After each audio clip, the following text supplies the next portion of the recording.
বরাবরের মতো আজকেও একটি সহজ রেসিপি নিয়ে হাজির হলাম। আজকে রান্না করব ইলিশ মাছ ভোনা রেসিপি।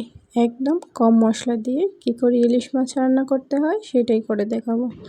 ভিডিওটি দেখতে শেষ পর্যন্ত থাকুন।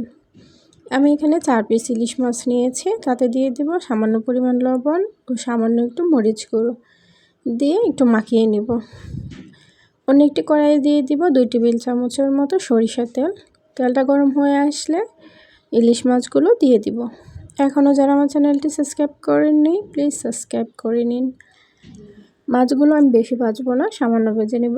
মাছগুলো যখন সামান্য ভাজা হয়ে যাবে উল্টিয়ে দিব। এই তো মাছগুলো আমার হয়ে গিয়েছে, এখন নামিয়ে নিচ্ছি। এর চেয়ে বেশি ভাজলে শক্ত হয়ে যাবে, খেতে ভালো লাগবে না। এখন ওই তেলেই দিয়ে দিব 2টা বড় সাইজের পেঁয়াজ কুচি। পেঁয়াজটা যখন সামান্য ভাজা হয়ে যাবে তাতে দিয়ে দিব সামান্য পরিমাণ পানি, 1/2 চা চামচ ধনিয়ার গুঁড়ো, মরিচ গুঁড়ো এবং হলুদ গুঁড়ো। ঝাল যদি বেশি খেতে চান ঝালের পরিমাণটা বাড়িয়ে দিবেন।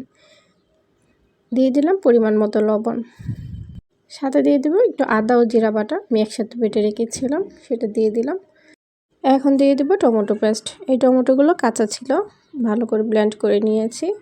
এখন দিয়ে একটু নাড়াচাড়া করে নেব। আপনারা চাইলে এখানে পাকা টমেটো ব্যবহার করতে পারেন।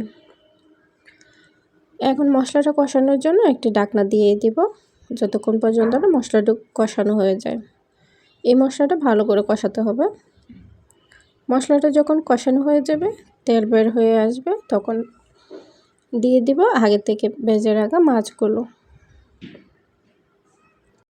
এই রান্নাটা যেমন সহজ, খেতে কিন্তু দারুণ। আপনারা একবার হলেও এই রান্নাটা ট্রাই করবেন।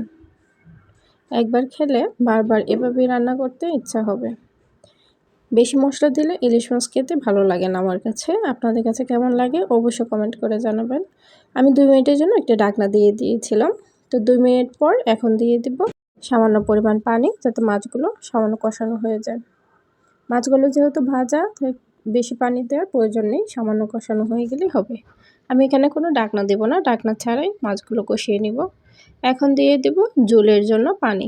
আপনারা যদি বেশি ঝোল খেতে চান বেশি পানি দিবেন। এখন দিয়ে দিলাম কয়েকটি কাঁচামরিচ দিয়ে একটু নাড়াচাড়া করে নেব।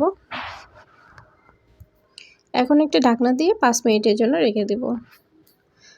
মাছগুলো যেহেতু ভাজা তাই বেশি পানির প্রয়োজন নেই, আবার বেশি রান্না করারও প্রয়োজন নেই। তো মাছগুলো আমার প্রায় হয়েই আসছে। এখন একটি ঢাকনা দিয়ে চুলাটা বন্ধ করে দিব।